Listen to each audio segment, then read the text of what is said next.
우리나라와 일본의 갈등이 한층 심화되는 양상입니다. 일본 강제징용 피해자들의 미쓰비시중공업 압류자산 매각 추진에 일본이 추가 보복을 시사하면서 기업들의 불안도 커지고 있습니다. 권세욱 기자와 함께 알아보겠습니다. 권 기자, 네. 먼저 이 피해자들이 미쓰비시중공업 압류자산에 대해서 현금화하는 절차에 들어갔다고요? 예, 강제징용 피해자 대리인단은 어제 압류를 해놓은 일본 미쓰비시중공업 자산에 대한 현금화 작업에 나설 것이라고 밝혔습니다.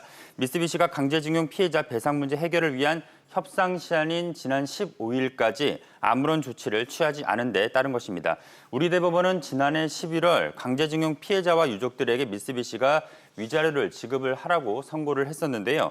이에 대리인단이 미쓰비시에 세 차례 협의를 요청을 했었지만 미쓰비시는 협상에 불응을 했습니다. 네, 청와대도 이와 관련해서 일본이 제안한 제3국 중재위원회 구성을 받아들일 수 없다고 밝혔죠. 네, 일본이 제안한 제3국 중재위 구성의 답변 시한은 내일까지인데요. 청와대는 수용 불가 입장을 내놨습니다. 예. 일본 정부의 수출 규제에 아무런 변화가 없는 상황에서 피해자들이 동의하지 않는 해결 방식을 추가로 검토를 할 수 없다는 뜻입니다. 또 최종 승소한 피해자에 대해선 한국과 일본 기업이 함께 조성한 기금으로 배상을 하고 나머지 피해자들은 우리 정부가 배상하는 방안에 대해서도 피해자들이 동의하지 않는 방안은 검토할 수 없다고 선을 그었습니다. 이런 가운데 문재인 대통령은 내일 오후에 여야 5당 대표와 1년 4개월 만에 청와대에서 회동을 할 예정인데요. 일본 수출 규제 조치에 대한 초당적 대응책을 논의할 것으로 보입니다. 네, 그런가 하면 일본이 일본 기업의 피해가 현실화될 경우 보복에 나서겠다고 또 밝혔다고요? 네, 그렇습니다. 일본 교도통신에 따르면 고노다로 일본 외무상은 어제 기자회견을 통해서 미쓰비시 중공업의 자산이 매각될 경우를 염두에 두고 만에 하나 일본 기업에 피해가 미치는 일이 있으면 필요한 조치를 강구해야 한다고 밝혔습니다. 이어 그렇게 되지 않도록 한국 정부에 강하게 요구를 하겠다고 말했습니다.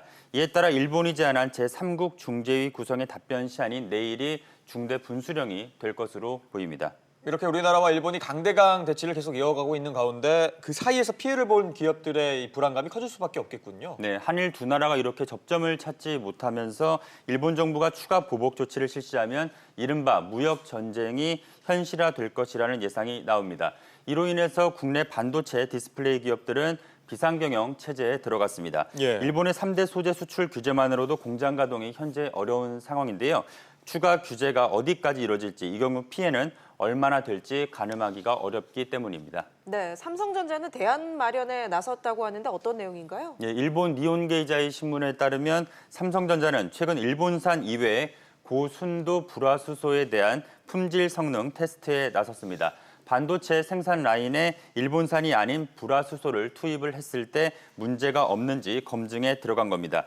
품질 검증 중인 불화수소는 국산과 중국산 그리고 대만산인 것으로 알려졌습니다.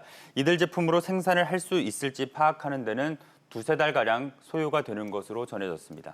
네, 다른 기업들의 움직임은 어떻습니까? 예, SK 또한 소재 국산화에 나섰습니다.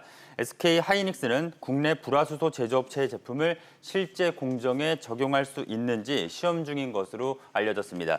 또 김동섭 SK 하이닉스 사장은 일본 원자재 업체를 방문하기 위해서 출장길에 올랐습니다. 현지 업체와 반도체 소재 확보를 타진할 것으로 예상됩니다. 현대차그룹과 LG그룹을 비롯한 주요 기업들 또한 대응책 마련에 나섰습니다. 네, 알겠습니다. 권 기자 얘기 잘 들었습니다.